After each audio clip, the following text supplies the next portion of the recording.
We have a very, very special event for you. This is the first of a new series that Osher at Dartmouth is starting. Panel discussions on topics of current interest. This is the first one.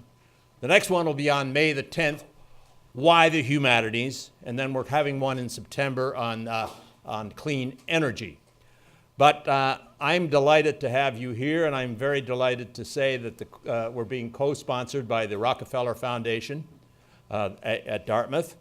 Osher at Dartmouth is welcoming you as well. Most of you are from the Upper Valley. Our president, Sylvia Paxton, is sitting there, that distinguished woman with her hand up. She's the president of Osher. Thank you for coming. And although you think that most of you are from the Upper Valley, there's a lady here from Cambridge, Massachusetts that couldn't resist. She's sitting right here. Ellen Keogh, she's from Cambridge, and she and I met on a plane going to Nova Scotia a few months ago, and I told her about this, and she said, I have to come. And she brought along her friend from New London. So welcome. I am going to turn this over now to the lady who is, that every journalist in the United States, when the cycle starts again, they come to Dartmouth and they come to talk to Linda Fowler. She is the Professor Emerita of Government at Dartmouth.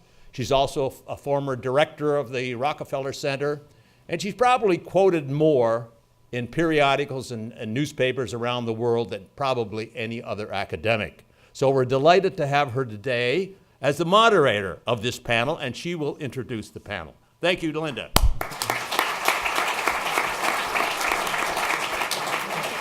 Well, thanks to Osher and Rocky for making this panel possible.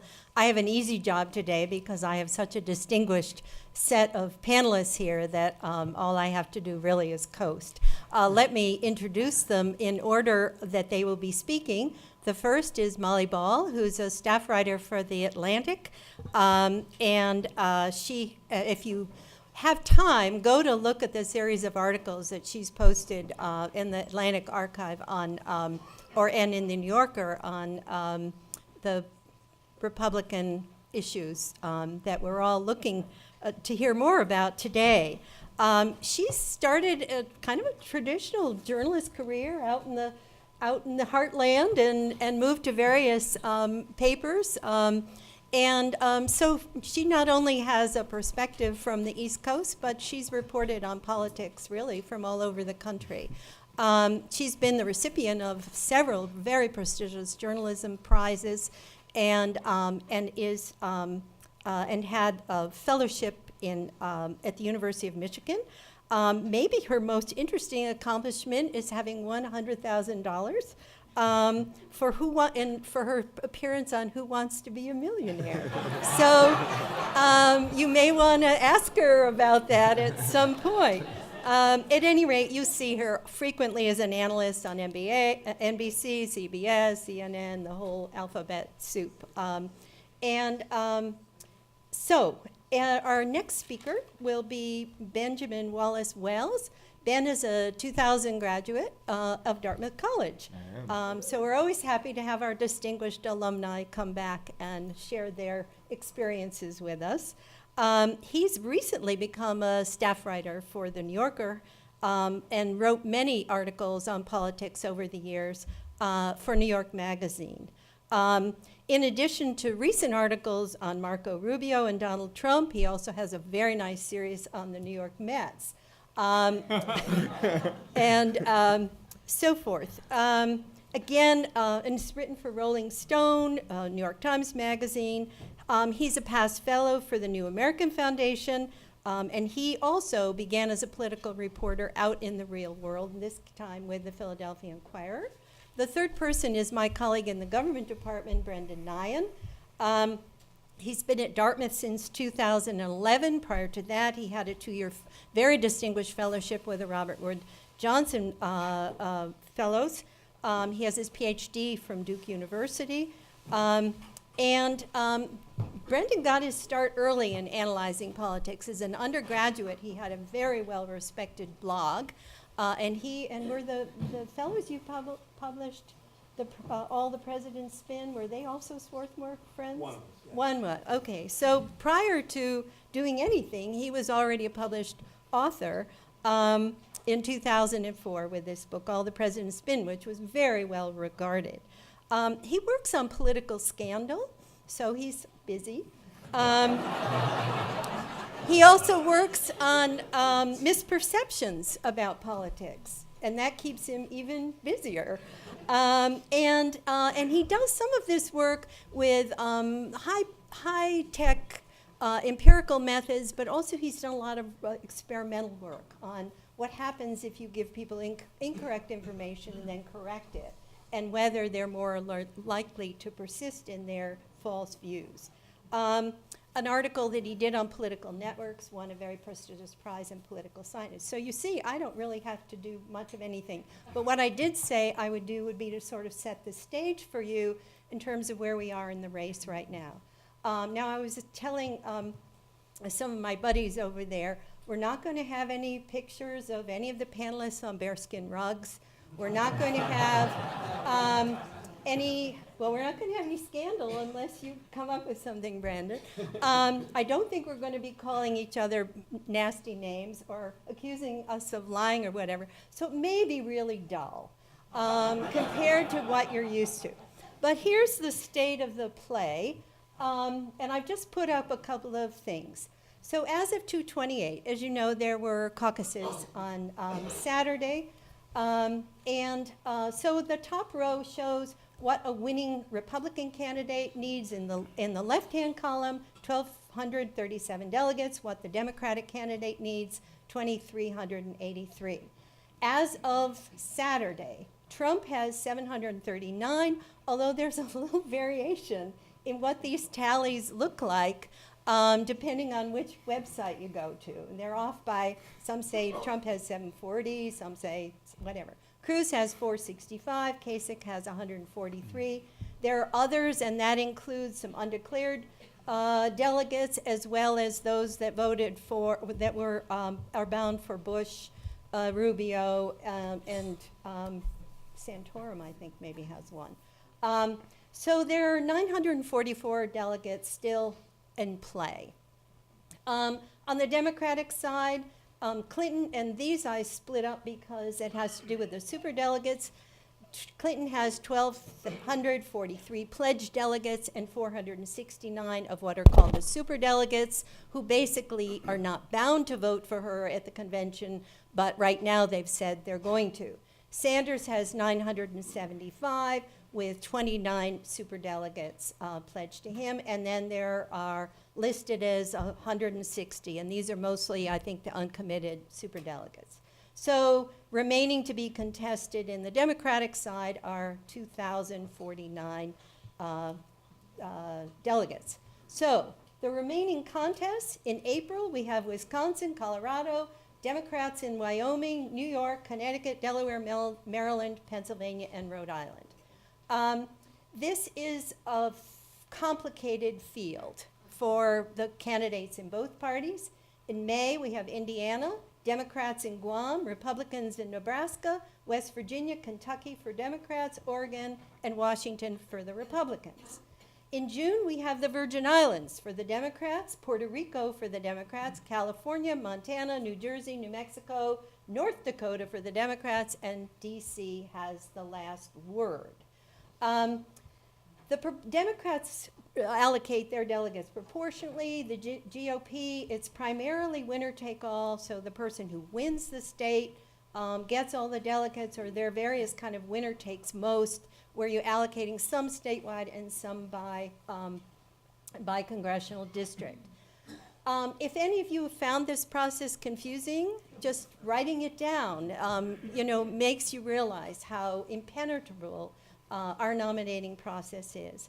The wild cards, when the primaries are over on June 7th, a lot of states have, they all have different rules about how they're going to select convention delegates. So in Iowa, for example, people had to go to county caucuses, then they had to go to state caucuses, and a lot of states have various kinds of formulae. Would you like to come up here in the front? There are 2 seats, if you're standing in the back.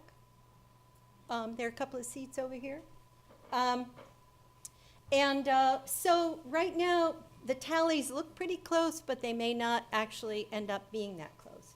The other wild card has to do with the national party rules. So if the Republicans are going to have a contested convention, it matters a lot who serves on the Convention Rules Committee, which actually drafts the procedures for the convention that are then voted on by the delegates.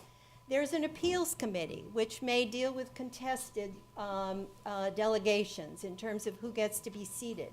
There may be fights about how many votes you have to get on the ballot in the convention. And then there are all these issues about whether the person, you have to have a majority, or whether it's sufficient to be a plurality winner, that is to just have the most votes. So those are all major things to look for in July when we get to the conventions. The national party rules for Democrats, the real key variable are the superdelegates who are not bound and could presumably change their minds. And then, of course, the email investigation of Mrs. Clinton, which is now back on the front burner, and whether that will change the dynamic of the race in some way that doesn't appear likely now, but could. Okay, so with that in mind, let me have, don't you want some lights? Yes. Yeah, I don't think Molly wants to start by speaking in the dark, but you can see this disembodied voice here. Is Trump here again? Well, they really don't want to stay on, huh? Is somebody leaning on me? Oh, okay. Well, at any rate, let me turn the discussion over to Molly Bloom. I've asked her and Ben to talk about, give some anecdotes or a sense of the narrative, what it's been like to actually cover this election on the ground and write about it. All right. Yes. Well, you asked me to start with an anecdote, and it made me think of a conversation that I had last week with a source of mine who is a former chief of staff to Mitch McConnell, Republican consultant, Beltway type. And I started asking him, like, how bad is this for your party, et cetera, et cetera. And he gave this heavy sigh, and he said, it feels like a horrible dream. I just hope that I'm going to wake up one of these days and it won't be true. So, I almost feel bad interviewing my Republican sources lately because they are so depressed.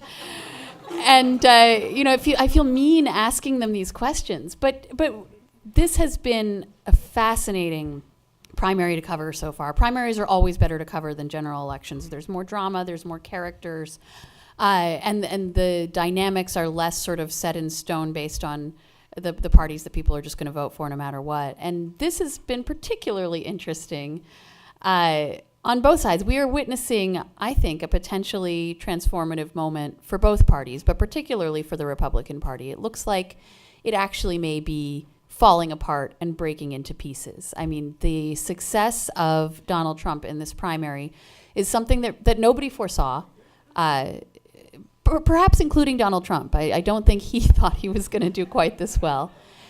And, in a lot of ways, it's changed the way I think about American politics. It's forced me to reconsider my preconceptions of what elections are about and how they work, and all of the sort of rules that we thought govern this whole process, not the rules that say, who gets to be a delegate and how the primaries run, but sort of the unwritten rules that we thought were how this thing worked.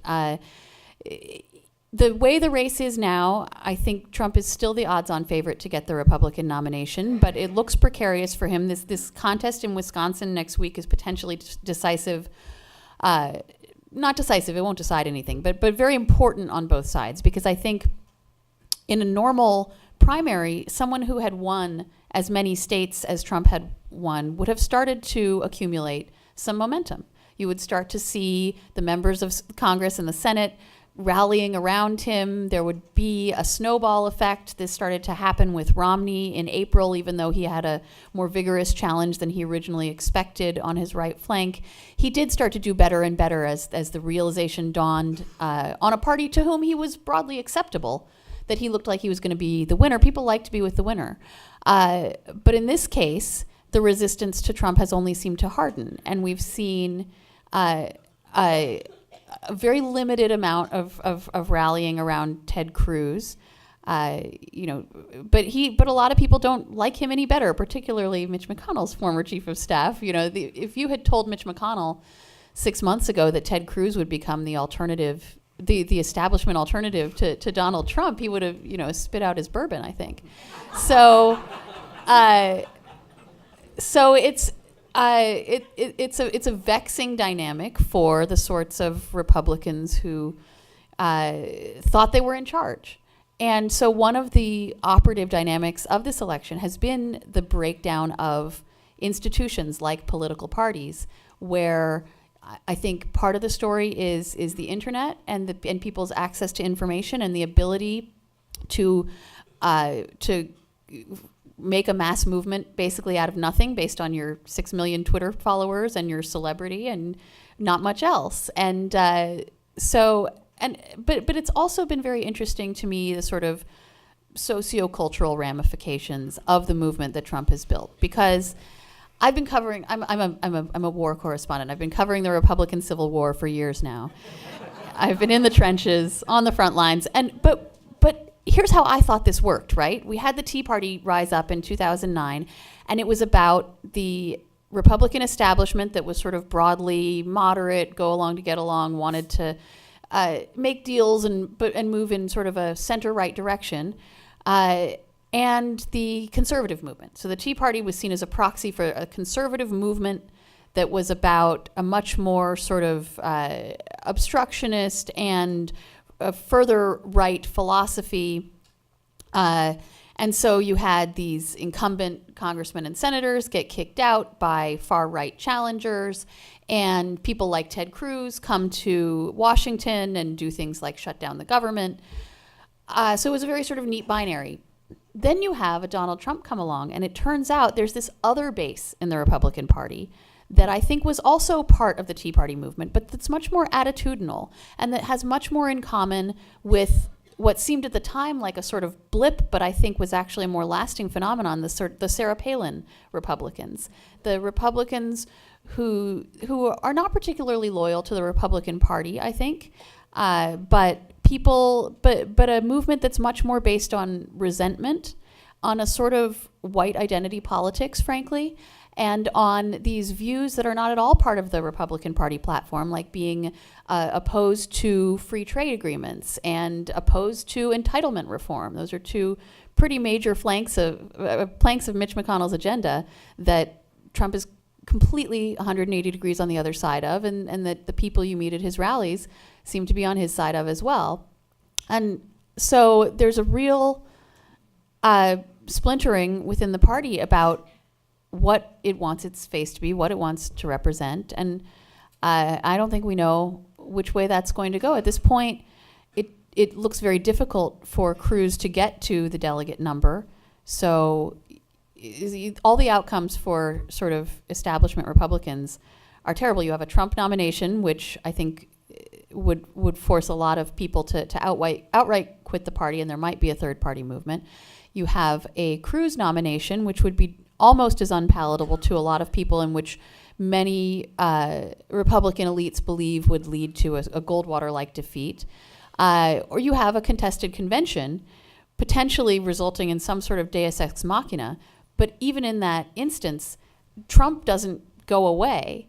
His movement doesn't go away. These things that we've learned about the conflicts within the Republican base don't go away, and it's hard to see how that all just comes neatly together with a smile on its face in November. I don't know how much more time I have. I want to get to the Democrats really quickly. Okay.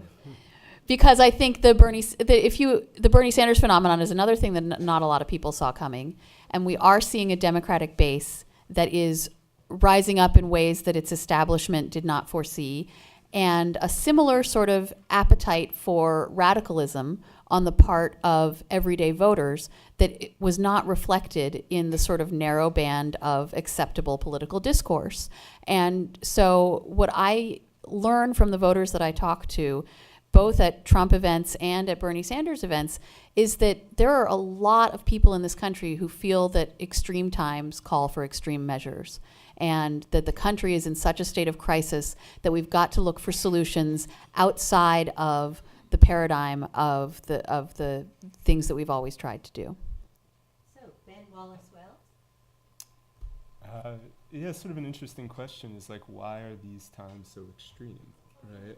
Oh, sorry. It's sort of an interesting question is, why are these times so extreme? Like, what about this particular moment when, things seem to be, more or less okay for the country? Like, if you look at most conventional economic measures, like, things have not fallen apart in the last 8 years.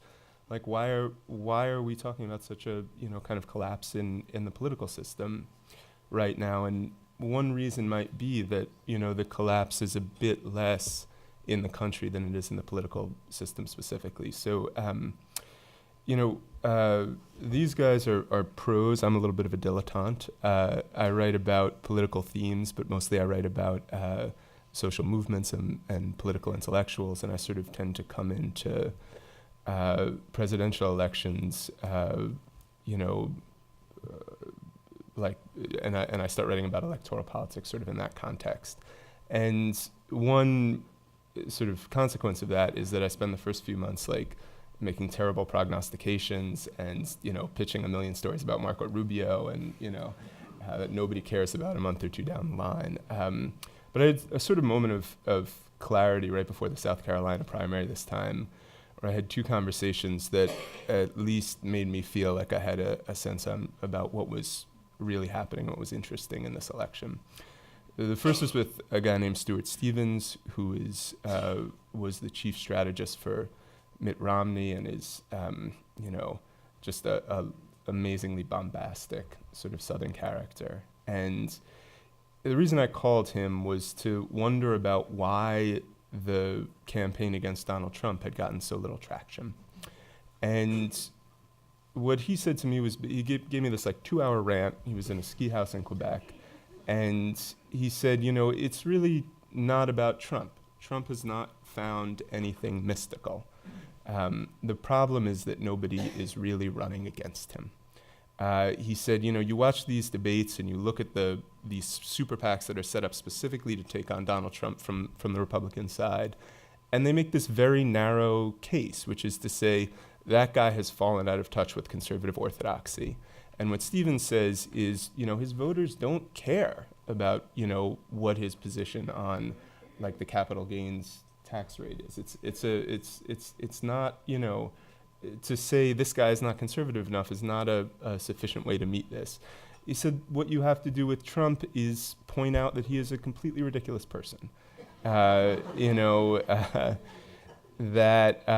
when Putin says something nice about him, he follows him around like a stray dog. That's a quote. He bankrupts his companies.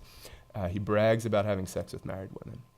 And he says, there are particular dynamics within the party. He has this long-running feud with Mike Murphy, who had all of Jeb Bush's money to run ads, that might have been used to go against Trump. And he says, the problem is that people did not take him on.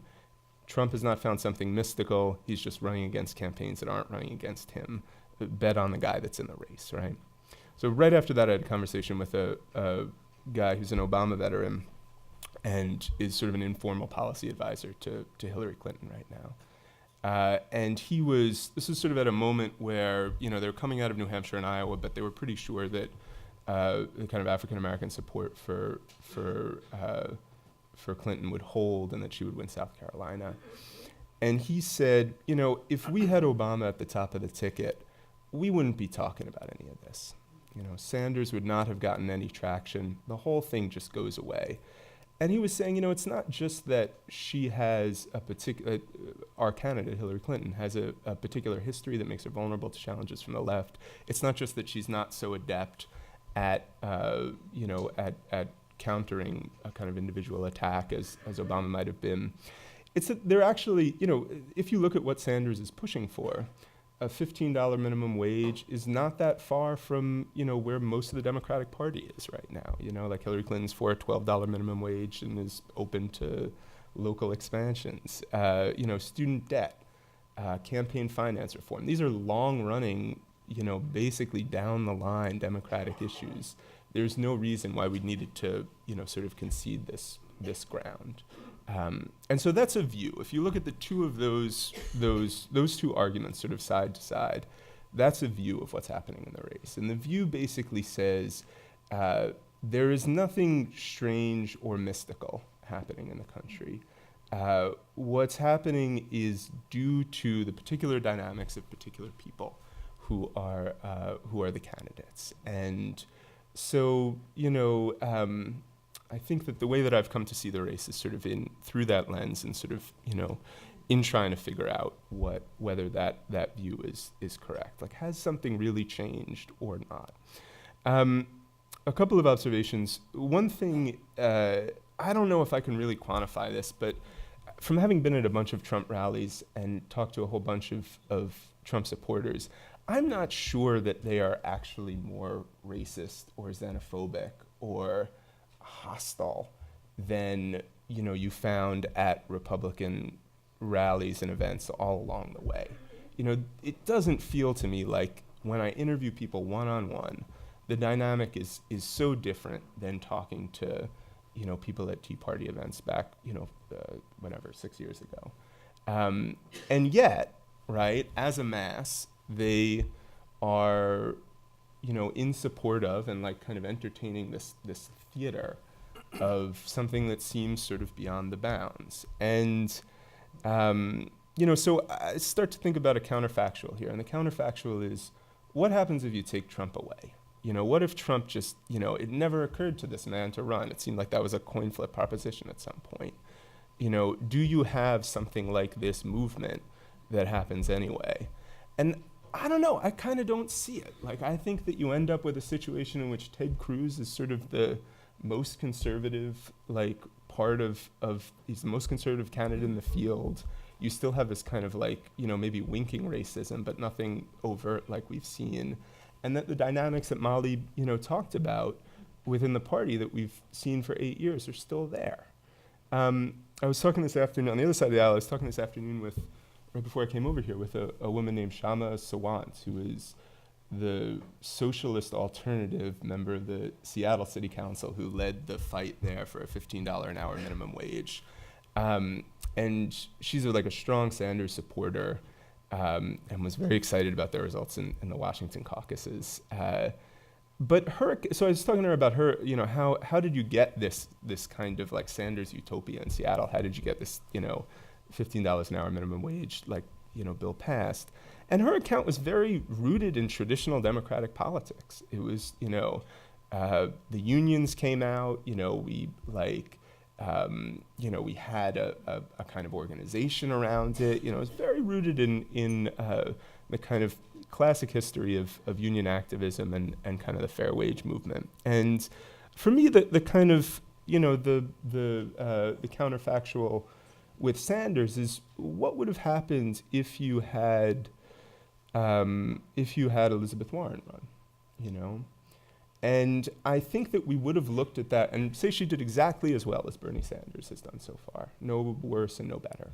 I think we would have looked at that race and said, the same dynamic from 2008 is in effect. Elizabeth Warren is taking the Obama coalition, and Hillary Clinton is taking the Hillary Clinton coalition, and that's the basic. Maybe there's some difference in kind of the racial dynamics of the race, but basically, that's what it looks like.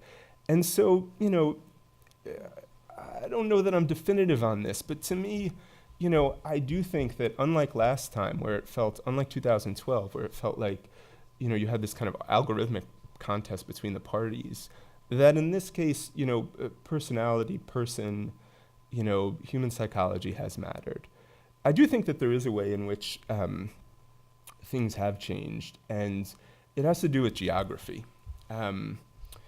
When I was back in the fall, when I was prepping all those wasted thoughts on Marco Rubio, I spent a lot of time talking to evangelical pastors who were his supporters and proponents in the South, and it was clear then that they had a kind of abhorrence of Donald Trump that went far beyond what even the kind of media elites have displayed. There was just a moral character to their objection to his treatment of women, to the kind of validation of wealth as like the ultimate goal of human pursuit, that was sort of above and beyond what we saw in the media.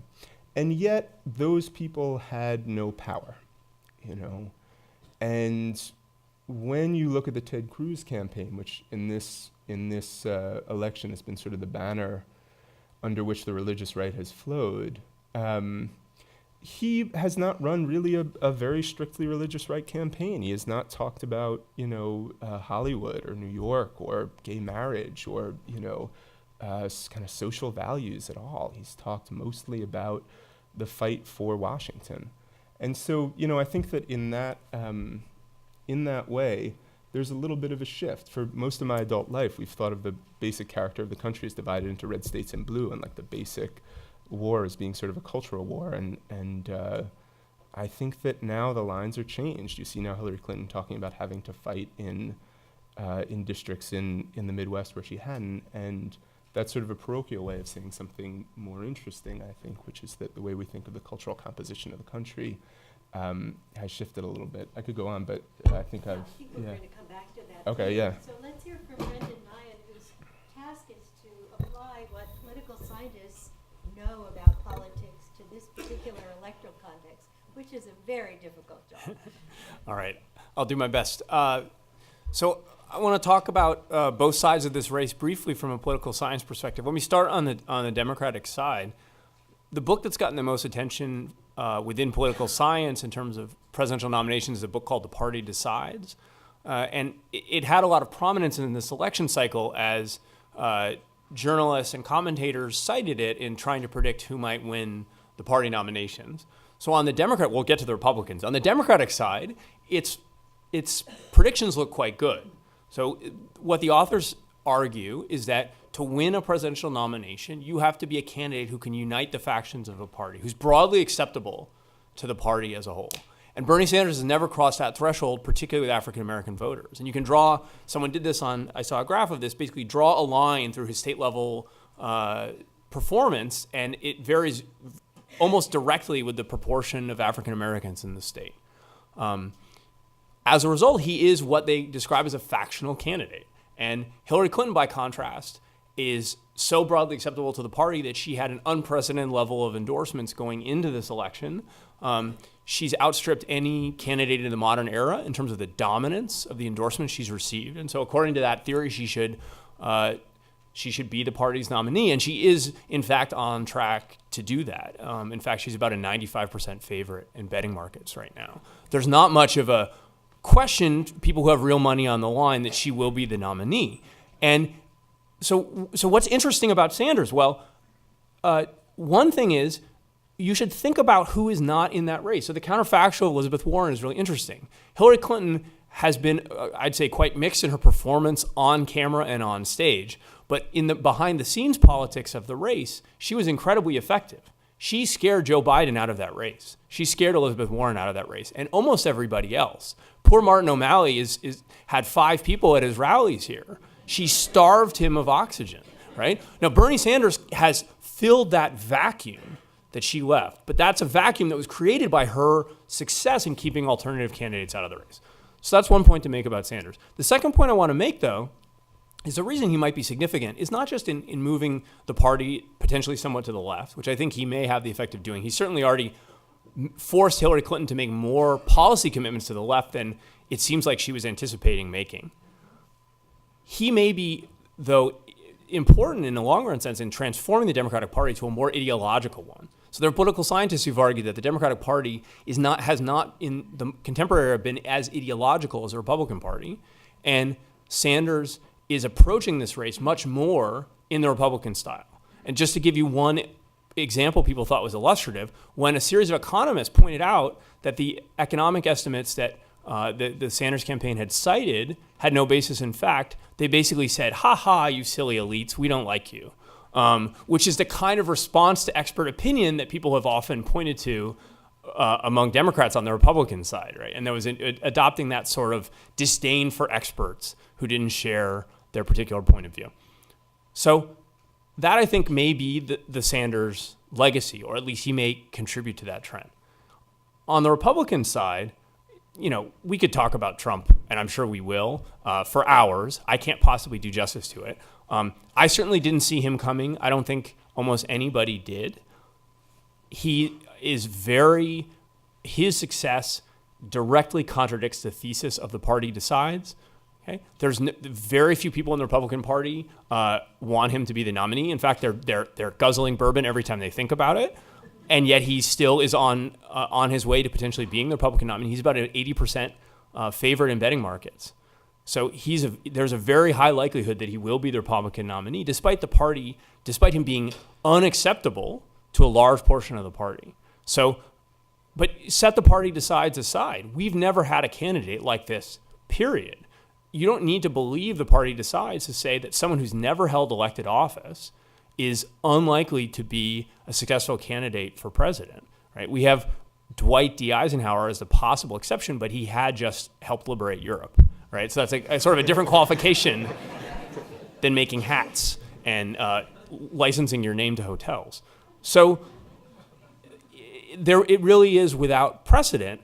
And I guess the thing I would say is there are many aspects of this phenomenon that are important. I think the debate in some ways has been diverted into a question of why Donald Trump? And that there is no single answer to that. We can talk about that. I'd be interested in people's thoughts, but there is no single answer. I will submit to you. There are many reasons this has happened, and you can say this about any candidate. Why was Obama successful? We could tell 15 different stories. There's no one answer to why Trump has been successful. So we can say it's the media or these things about the party. But why he might be important? Okay, so he's an 80% favorite to win, but the Republican Party's chances in the general election have been declining, in part because of the disarray and fears that people will run a third-party candidate or cross over and vote for the Democrats. Why might he be important?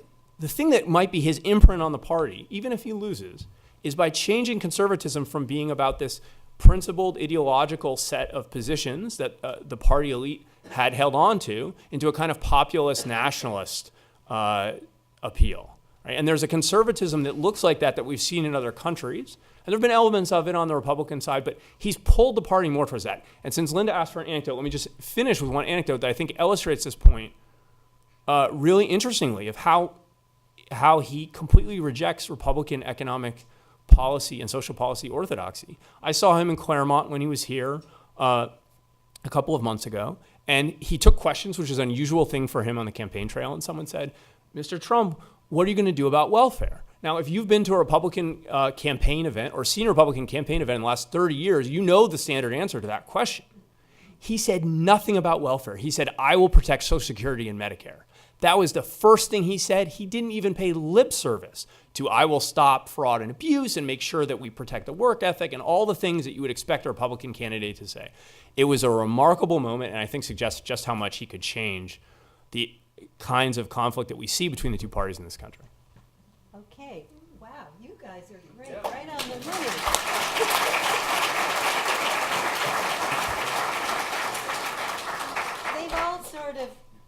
They've all sort of touched on this big question that I was going to pose to them, and whether this election represents something fundamentally changing about the Republican and or the Democratic Party. So I thought we could spend 10 minutes mixing it up a little bit, and feel free to weigh in, but let's have them interact with each other for a few minutes and get a little juice going. Well, I wanted to say a little bit more about the divide within the Democratic Party, because I think, number one, I do think that it's becoming more ideological, and part of that is a calculated effort on the part of a new progressive movement in this country that has gone under-recognized because it's not as colorful and disruptive as the right-wing movements that we've been seeing. But you do have the current younger generation that's in college and just out of college, maybe the most liberal generation in history. It's certainly the most diverse, but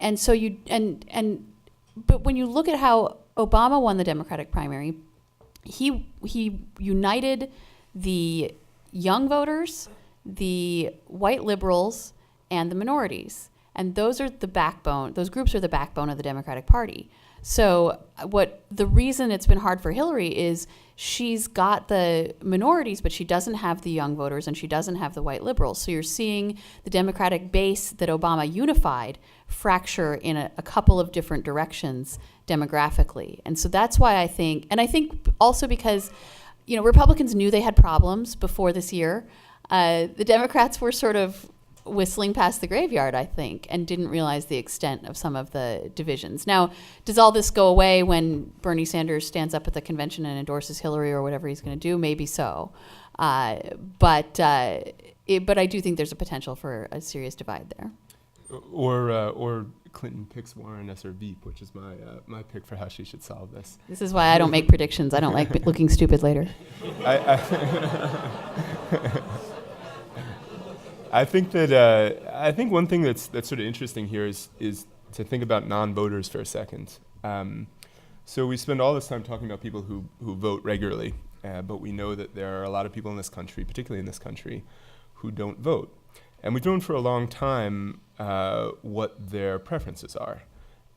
They tend to mirror the voting public on their partisan choice, right? On whether they're Democrat or Republican. And they tend to mirror the country at large in terms of cultural issues, right? So people who don't vote are, even though they're younger, even though they're more diverse than people who vote, are not generally, more pro-choice or pro-gay marriage than people who vote, nor are they, more pro-life or more anti-gay marriage. There's two issues on which they kind of consistently differ from voters. The big one is economic issues. So, and people who don't vote tend to be much more in favor of redistribution of income than people who do vote. The second is isolation. People who don't vote tend to be much more skeptical about ties overseas, whether it's wars or whether it's trade. And it's, to me, quite interesting to think about, particularly the Democratic side of this thing, but really the whole race in that regard, because you have the two candidates that we spend all this time talking about are Trump and Sanders, who are people who are sort of shut out of the traditional coalitions of their party. And so I'm not saying that Donald Trump is doing this like rationally or with a great plan or with a big list of what a non-voters prefer. But if you were to design a campaign from each party that sought new voters, that tried to expand the electorate, that wanted to go around the traditional coalitions, they look a lot like what we have. You have a campaign that has not been fought much on social issues at all, but where both parties, the outsider candidates from both parties, have moved left and have moved in different degrees and in differing ways towards isolation. So I think, this is sort of in support of what Molly says. I think there are maybe some structural reasons, beyond the kind of character of the movements we've seen over the last few years of Black Lives Matter and of Occupy, why the Democratic Party is sort of moving left. But I think there's also some structural reasons why, Donald Trump has found an audience that we didn't anticipate. Yeah, I mean, the trade issue is a good example of one where our vocabulary fails us. We tend to think of these things in terms of left-right, but in a lot of cases when people are saying that Trump is more extreme, they don't actually mean along the left-right axis as we traditionally define it in this country, right? So trade is an issue that internally divides the parties to a certain extent, and so to a large degree, they try to keep it off the agenda. Why? Because it makes them fight with each other. And so you actually tend to see a kind of coalition of insiders and outsiders that looks like what Ben's describing, where basically elected officials from both parties are collaborating to do trade deals every so often and otherwise trying to talk about the issue as little as possible because it's so internally divisive. And what we've seen is that may not be a sustainable strategy, right? And so in Europe, for instance, I'm not a comparative politics scholar, but there's certainly been a conflict over the extent of global integration in those countries, and that's been mapped into the kind of primary focus of political conflict. We may face something similar to that, right? So if Trump is pulling our kind of axis of political conflict as political scientists would think about it, towards this global integration versus populist nationalist appeals and isolationism divide, that's a very different look. But the fact that we're talking about Sanders being on the same side as Trump, again, just shows how this confounds the kind of left-right vocabulary that we would normally use, right? Because it just doesn't fit. So just to add one more dimension to that, what about money? Because this was supposed to be the year in which money trumped everything. But in a funny way, money is playing a very different role than what I think people thought. So maybe as part of this chaos in the parties, maybe you could each talk a little bit about that. So political scientists are very skeptical about the idea that money buys elections or buys votes in Congress. The evidence is much weaker and more mixed than people think. This election is a great illustration of the way that it's very hard to buy elections, right? Just ask Jeb Bush's donors. Donald Trump's barely spent any money, and it's had very little effect. It doesn't seem to be holding him back very much. He might be winning by even more if he had run a normal campaign, or if he'd actually put much of his money into his campaign. For all of his talk of self-funding, he's actually spent very little on this race, right? He doesn't seem, especially if he was really worried about losing, maybe he'd put some more money in. The question is actually why he hasn't put more in. And I think it's because he believes he's not getting a very good investment on those dollars. His race has proven that he doesn't actually even need to spend that much money. He's been so successful. On the Democratic side, though, I think it's even more interesting because Bernie Sanders is running against money and saying money buys elections while he is outspending Hillary Clinton and outraising her. Right? And no one's talking about how weird this is or how it seems to undermine his message. If money were buying elections, shouldn't he be winning more? Okay, that ran over. Okay. Yeah, I think this is a really interesting question. I do think that it's an irony for exactly the reason you suggest. I think also an aversion to money in politics is another one of these populist messages that we see both outsider candidates running on. So both Trump and Sanders are saying we've got to get rid of the donors, the lobbyists, the Koch brothers and the establishment and all the people buying these elections so that our politicians aren't puppets anymore. And you have a very resounding level of support for that in the bases of both political parties. So this is something that we might associate more with the left and with liberal Democrats. But Trump is very much running on this issue too, and I think got a lot of mileage out of it, particularly against Jeb Bush. These guys are so smart. I have very little to add. I just underline that this is part of why this whole conversation around the establishment and elites is so weird and confounding and mixed up. Nobody, with the possible exception of some of Hillary Clinton's close advisors, has really been willing to own that term in this debate. Has really been in this campaign, and has really been the establishment. We're the guys who made the decisions in the Obama White House that you guys all love, right?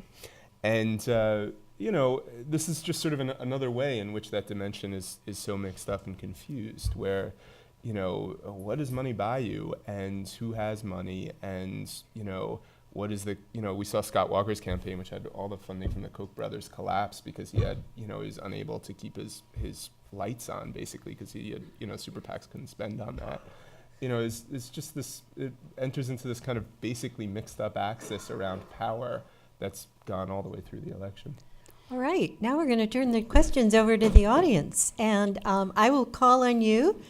Microphones, there's one in the back and one in the front, will be delivered to you. Please stand and speak into the microphone so that the rest of the audience can hear what you're asking, and the panelists also can hear it.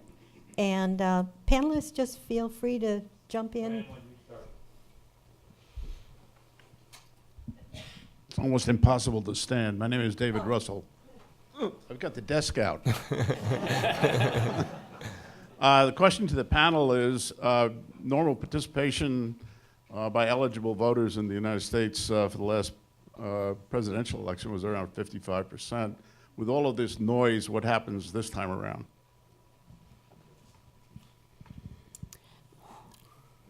like I said, I don't make predictions, but something that we see in the massive TV ratings for this election, in the amount of traffic to our website on politics stories, there is an incredible amount of interest in this presidential race. And you can't blame people for being interested. It's a very compelling spectacle. And I think part of what that is a reaction to is how stale and choreographed and stiff our political process had previously become. A candidate like Mitt Romney, a candidate like Hillary Clinton, who seems to speak in sort of canned statements, and or a Marco Rubio who makes the same quip 4 times in a debate. People are tired of politicians who don't seem like human beings. Now, I'm not necessarily arguing that Donald Trump seems like a human being, but he is certainly a character, right? And you can say, oh, he's just an entertainer. This is all bread and circuses. But it's clear that there's an emotional component to politics. People have an emotional interest in this stuff, and our prior political process was not satisfying that. One thing I'd just add is, one question, which is sort of what you were asking, is how much bigger is the voter, group going to get? Another interesting question is who comes in. And so, one of the big themes in the 08 and 12 election that, people started to talk about, particularly with the Cruz campaign this time, was that campaigns had grown so adept at micro-targeting, who they wanted to bring in, that what we were looking at was not just sort of a passive expansion or a general expansion of the electorate, but a very specific selected expansion. If you look at the means through which, Trump and Sanders voters, who I think we all think are the basic mechanisms by which people are being brought in this time, look at which the means at which they're reaching out to new voters, it's all mass appeals. It's not that, Sanders maybe a tiny bit, but it's not that kind of micro-targeted specificity that we saw in all these heroic stories of the algorithms behind the Obama campaign in 2008 and 12. And so, I think in addition to the question of how big is that group, there's another interesting question, which is who is in that group. So the first point to make, as always, is that the proportion of people who actually participate in the primary process is very small. And so the people we've seen so far, however high the ratings may be, we're still seeing a small fraction of the U.S. population participating at this point. And that's part of the disjunction, for instance, with Trump, who is a quite viable candidate for the Republican nomination, despite having historically high unfavorable ratings among the general public that have barely moved since this process began, for all the talk of how successful he's been. In terms of the general election, I just want to add a little bit of historical context in terms of how many people participate. The previous peak for the proportion of the eligible electorate that was participating, if I'm not mistaken, was in the late 19th century. Now, this was obviously an electorate that was much more circumscribed by who could participate in many unfair ways. But among that group that was eligible to participate, the participation rates were much higher, and politics was a more emotional experience. There was more spectacle, and it looked more like the kind of politics we have now.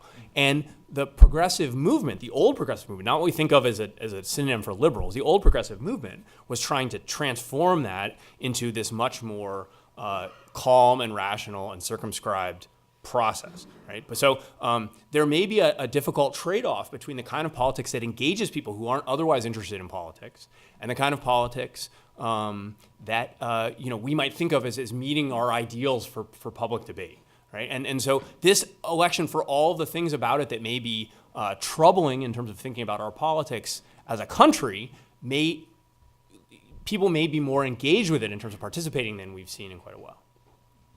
Another question over here. I'm Maureen Prohl. My question to the panel is, what are your thoughts about the context, the obstructionist context that we have in a government for the last 4 years? How has that played into the candidates that we have now? It's very interesting to me. I went to Capitol Hill the other day to see Paul Ryan give this speech he gave on civility in politics. And it was funny because a couple weeks before I'd been in Donald Trump's white and gold ballroom at Mar-a-Lago And the House Budget Committee hearing room has very much the same aesthetics, with these, carvings of eagles on the walls and gold stars everywhere. And it's very ornate. But it felt so distant from the world of the campaign I'd been covering. The campaign has been noisy and violent and crazy and explosive. And here was Paul Ryan not even saying Donald Trump's name and giving this sort of very prim and proper speech about how we need to be nice to each other.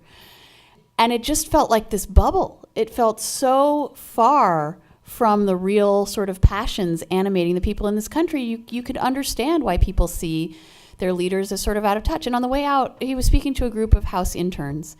The idea being to sort of arouse the optimism and idealism of the younger generation, I guess. And I snagged one of these kids. They seem like kids to me. Remind me not to set foot on the college campus. But so I stopped one of these kids on the way out, and I said, "What did you think of the speech?" He said, "It was very optimistic, maybe too optimistic." And I thought, wow, if like a 22-year-old House intern thinks your speech is too optimistic, maybe you need to reconsider. Anyway, so that's a way of saying that the Congress does feel very insulated from what's happening out there, despite how crazy it seems to be making everyone everywhere else. And even though Ryan was very much responding to these currents that I think have scared people like him, there's no mechanism to respond to it. There's no ability to sort of incorporate what's going on out there. And so, and that's why I think these splits are more lasting, because the people who have been representing Trump's voters for a long time don't know them. I can't tell you how many Republican staffers and even elected officials have said to me, "Who are these voters? I've never met them. I don't know any Trump supporters." And so that, I think, is part of what's disturbing to them. I don't know if that answers your question. I'm sorry. Yeah, I can do just quickly. I mean, that's a great point. We all have talked. Oh, sorry. That's a great point that Molly just made. We've all talked to Republican consultants who have looked at where the Trump, or local politicians who've looked at where the Trump banners are in their town and said, like, I don't know any of those guys. Those guys don't put up banners in every election. I did a piece in Baltimore about the riots there and the experience after them this fall. And I had pastors say to me the same thing about the post-Michael Brown protests, that the people who were out in the streets were not the people who were usually out in the streets, right? And I think that, like, one interesting thing about this era of obstruction is that the arena in which politics is fought has expanded. Like, if you look at the last 5 years and you say, what are the major things that have happened? Not that many of them have happened in Congress, right? We've had the Occupy movement, we've had the Black Lives Matter movement, we've had, the kind of after effects of the Tea Party movement. And all of these things have some way into the presidential race and have shaped it, but are not kind of contained within conventional electoral politics. Here's a question. Let Tom give you the mic, please.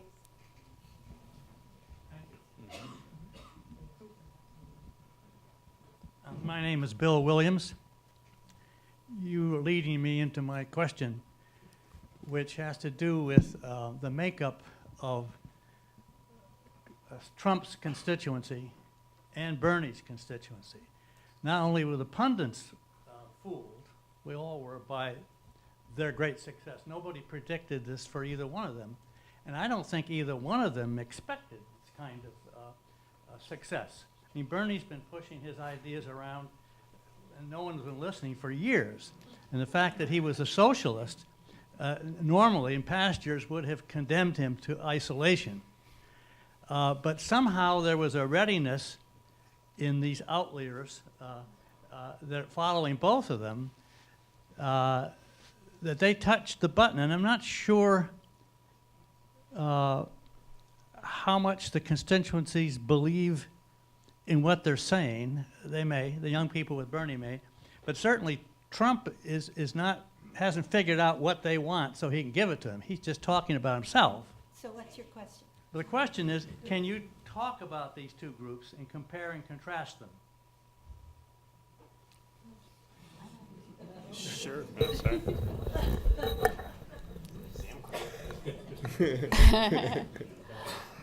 Well, there's some clear similarities between Trump and Sanders. The Sanders people always hate it when I say this, but there are. They share stances on a lot of issues like trade, like being sort of broadly anti-war. Trump says he wants to build the most glorious military in the world and then never use it, except for kicking the crap out of ISIS, right? But then we get out.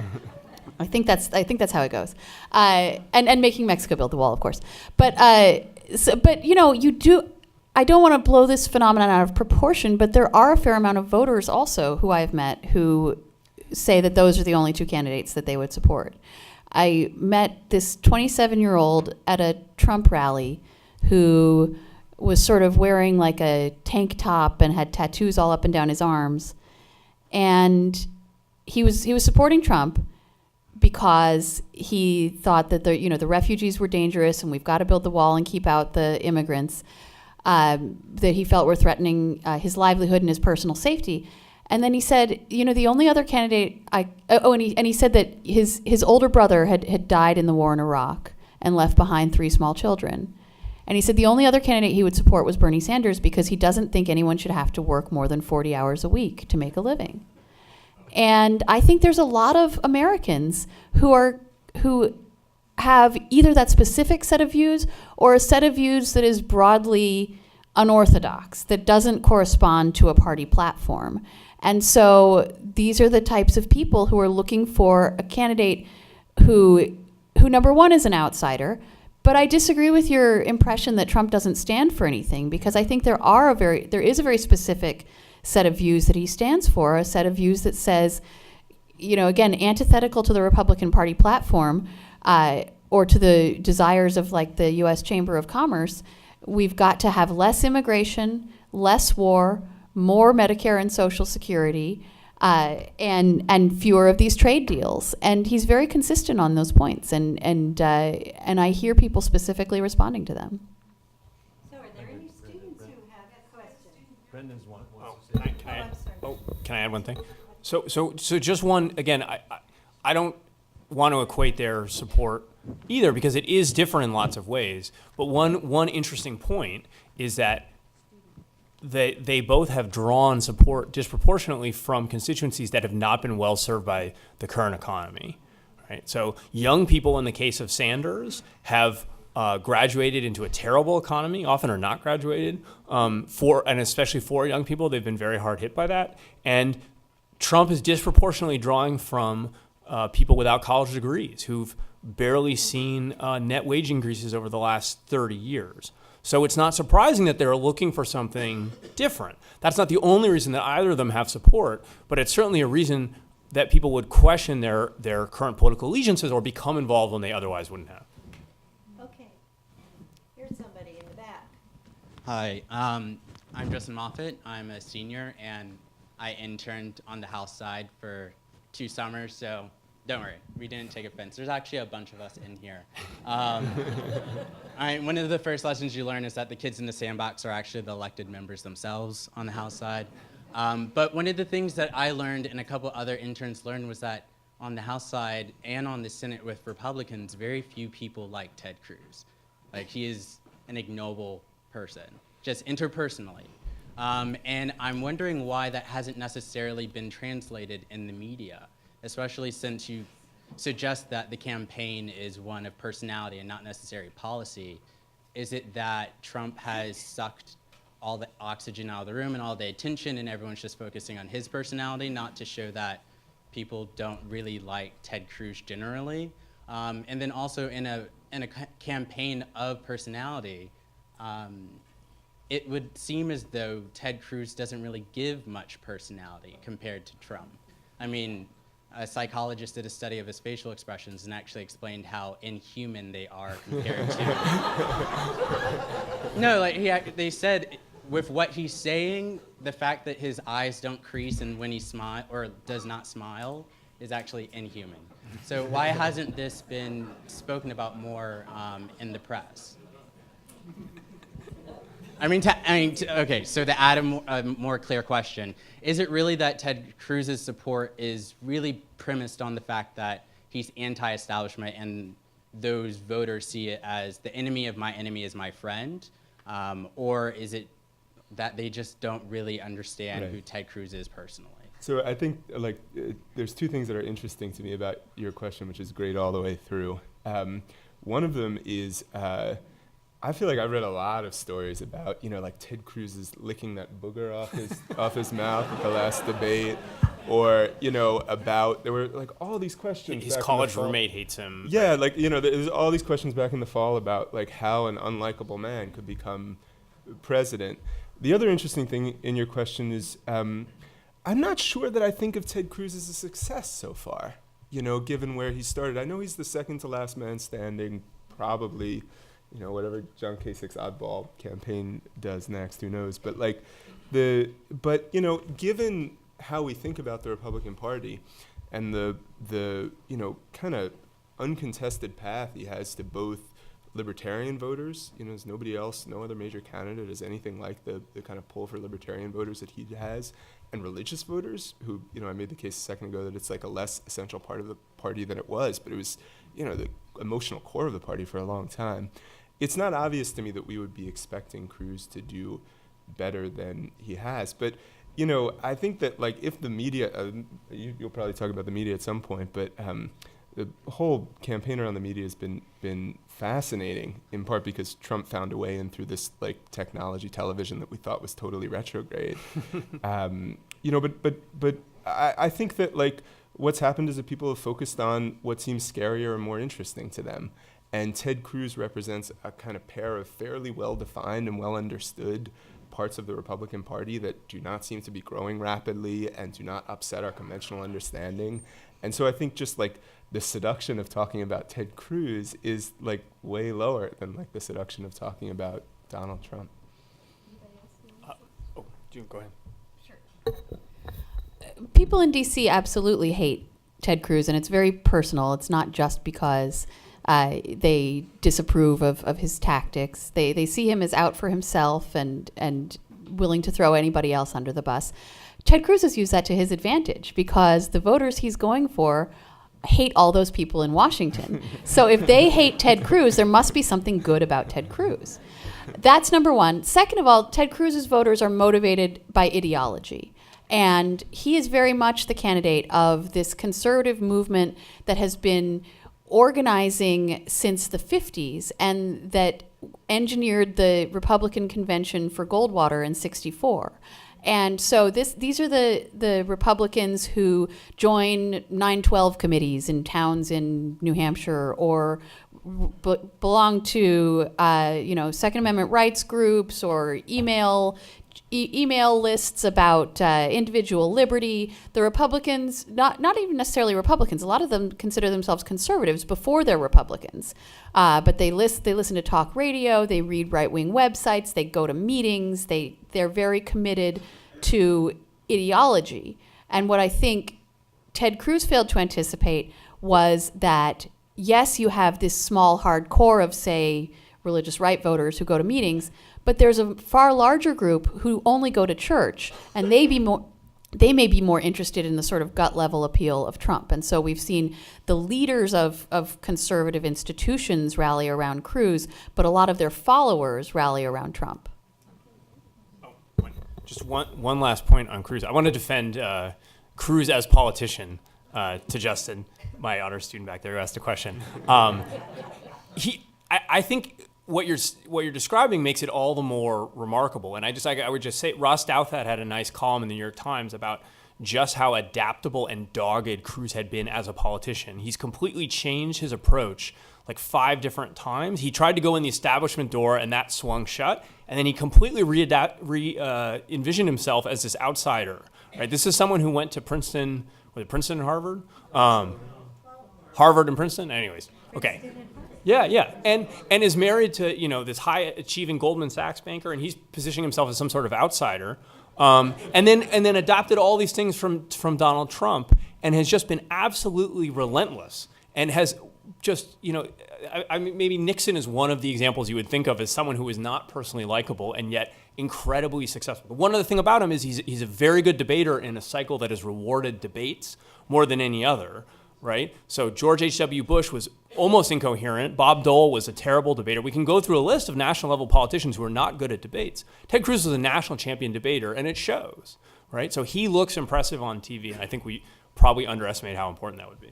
Okay, we have a question. I just want to disagree quickly because I think debates were far more decisive in 2012 than they have been this cycle, and I don't think Trump is a very good debater. Oh. Oh, over here, yeah. Josh Alexkos, I'm a junior. This is sort of towards you, Use the mic, Jeff. towards you, Professor Nyan. How much has misinformation contributed to this election cycle? Because you think of sort of, try to root this stuff, but like you go back to like 08 with like sort of the birther movement was just frankly totally untrue, but was sort of the mainstream media kind of cut it out, and then Fox News kind of, even though it's really mainstream media, picked it up. And so all other mainstream media was rejected except Fox News. But now with Trump, Fox News has also kind of joined the other mainstream media, and so now that's all not true. And so now you just have, for Trump voters, the only source of information is really his Twitter account, like what does he tweet? Like he, seriously, in the debate, he was called out for, Trump University had like a D- rating from the Better Business Bureau, and then he tweeted it had an A. If you go on the website, it had a D-, but it doesn't matter. And no matter how much the Never Trump movement attacks him, he's a bad businessman, his movements have failed, he doesn't move from that 35-40% threshold at all. So how much has that impacted it? Yeah, no, it's a great question. People are wondering if how much facts matter because they thought some of these statements that Trump made would damage him, right? Including ones he made that were blatantly false, right? Which he makes so often that they were all named the lie of the year by PolitiFact because there were too many to identify one. I mean, look, all politicians say things that aren't true. This is not unique to Trump, but the frequency and brazenness that he does it, with which he does it, is remarkable. And the problem I think the media has is sustaining attention to that point because it's not really decisive to either side of the debate. The people who hate Trump already know he says things that are false all the time, and the people who like him don't care. Right? So who's the audience for it? And it's pretty boring usually relative to the next ridiculous controversy that he stirs up. And so we kind of move past it pretty quickly. And as a result, I think actually we probably talk about it too little as a result. You did the study on the anti-vaccination people, right? So Professor Nyhan did this amazing study looking at whether you could change the minds of people who are against vaccination based on misinformation. And if I'm not mistaken, what you found was that they tended to dig in. They, when confronted with the fact that their beliefs weren't true, they tended to shut out the true information and become more tightly wedded to their beliefs. And I think part of what we learn from that is that when you believe in something deeply, it becomes a part of your identity. And identity is an extremely powerful force for people. Trump has tapped into people's identities, their tribal interests. And so that is much more psychologically powerful for them than any particular set of facts that they feel can be distorted or presented in different ways. Or, there's this cynicism about the sort of lawyerly way politicians arrange facts to say whatever they want them to say. But what matters is this identity that he has sort of aroused in people. Hi, I'm Matthew Goldstein. I'm a sophomore. I was wondering, given the discussion about how political passions were more inflamed, I think you said in the 19th century, to what extent do you think this is, what's happening now is a new phenomenon, is actually groundbreaking, and to what extent do you think it's part of a historical cycle?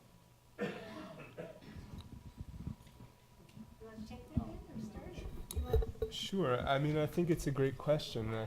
Sorry.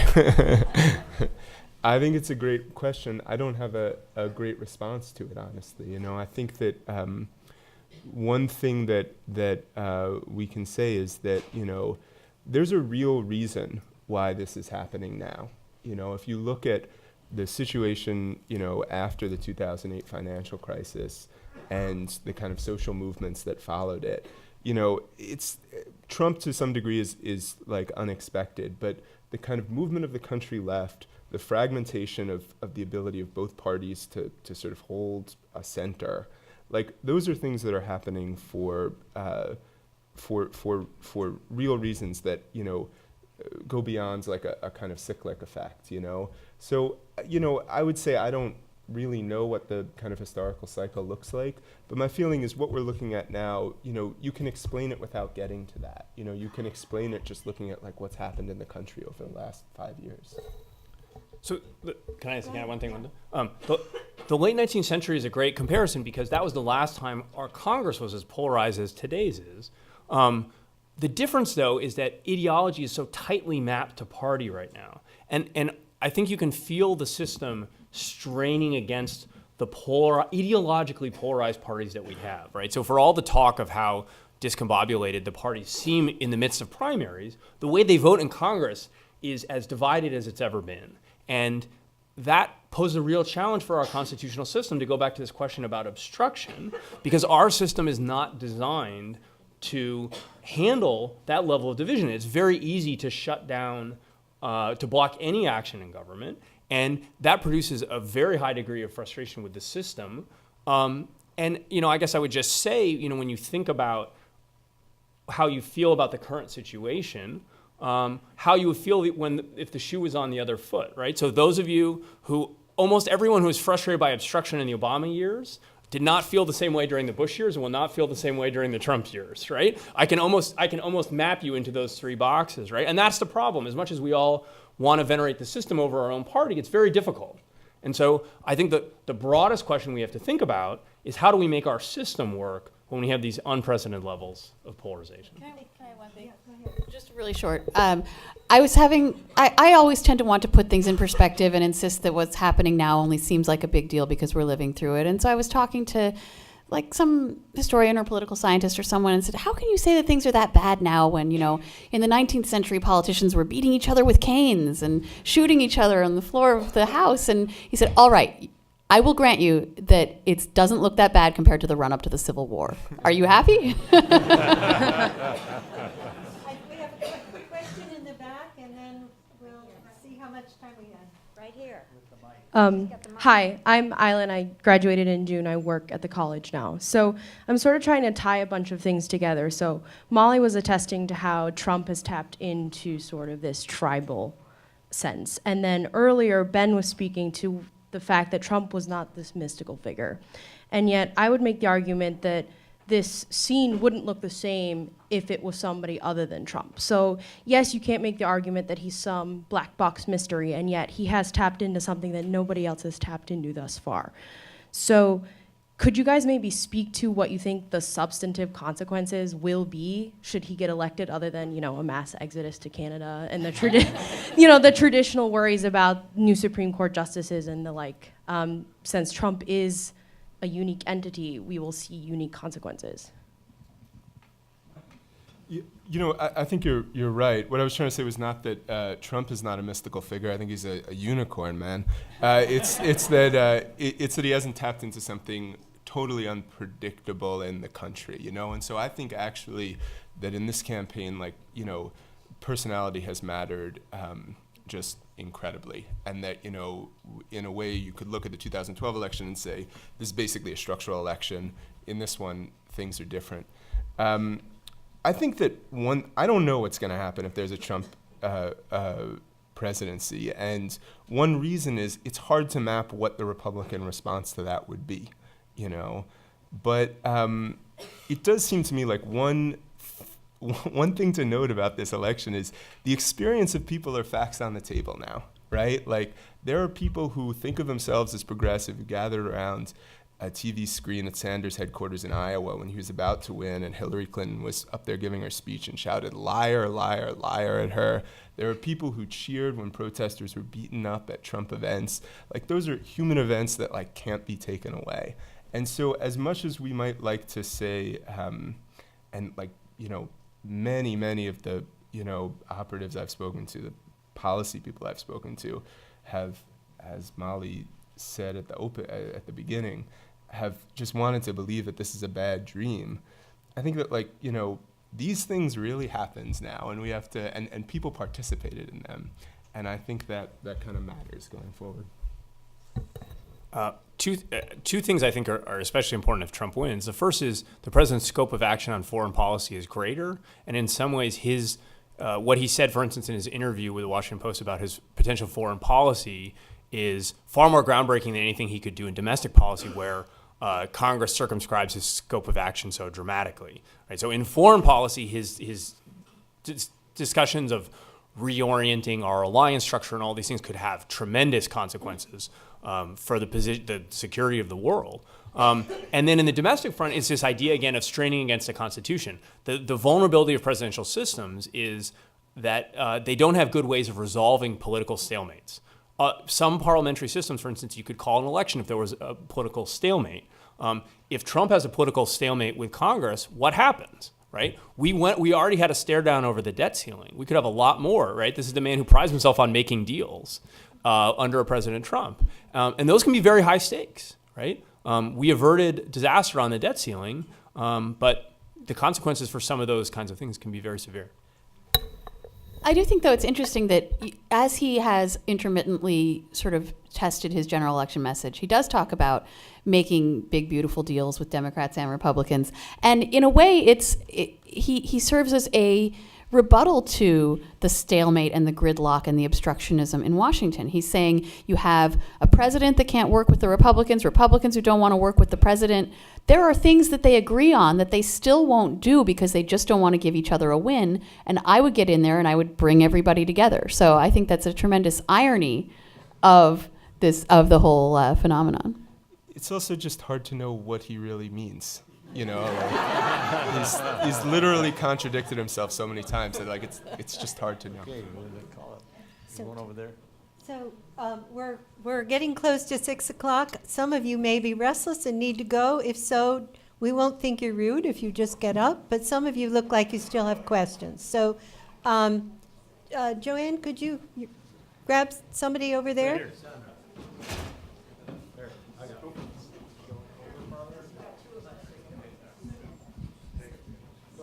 Okay, hi, Sandra Ho, live in Hanover. I think the professor was the only one, maybe I'm wrong, who really hit on what I consider a very significant reason why these two candidates are doing so well, and I'd like your opinion. When you said the 40-hour, people think if you work for 40 hours, you should earn an income, and some people laughed. Go to Milwaukee, Wisconsin in the 80s, where families used to be able to have one job and they could live on it. So I don't think we've addressed that issue. I think that's one of the reasons people are going to Bernie, and I think they are more thoughtful than, I think they have some real feeling for the issues. But I wonder what you all think about the economic reasons that are driving people, not people like the people. No, I think that the economic anxiety that is partly a hangover from the financial crisis, but partly a decades-long phenomenon based on long-term changes to the economy and based on globalization and free trade. I think that's the underlying, the factor underlying a lot of this. You know, you go to the Trump rallies in these hollowed-out old industrial towns in the Midwest, places on the Mississippi River. I think of one I went to in eastern Iowa, where literally every person you meet at these rallies lost their job when the plant closed, you know, or had to go on disability, and then a foreign company bought the steel mill and closed it. And so there is a really profound sense in which these people feel that they haven't been heard by either party because the parties do collude to make these free trade deals and then sort of turn a blind eye on all the people whose lives are disrupted by that. And so I've said that in both parties, you have one candidate who can't admit that those people were affected the way they were by trade, and another candidate who can't admit that those jobs are never coming back. So Trump and to some extent Bernie Sanders are selling this fantasy that we can bring back the manufacturing sector in this country. But that's more seductive to people than the hard truth that those jobs are never coming back. Sorry, just very quickly. It's sort of an amazing stat that comes out of Gallup. In 2000, 33% of Americans identified themselves as working class. By the end of last year, it was 48%. So in that whole span of time, which has included booms and busts and craziness, we've gone from 1 in 3 people calling themselves working class to 1 in 2, basically, right?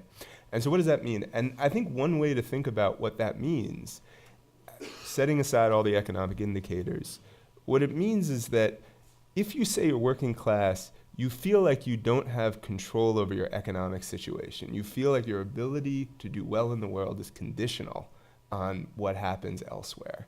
And I think that, you look at, I remember, like, very quickly, like, I remember seeing Jeb Bush once address a group of veterans, and there were all these guys in the back row who were in wheelchairs, people who, like, their questions didn't sound right, they were damaged people.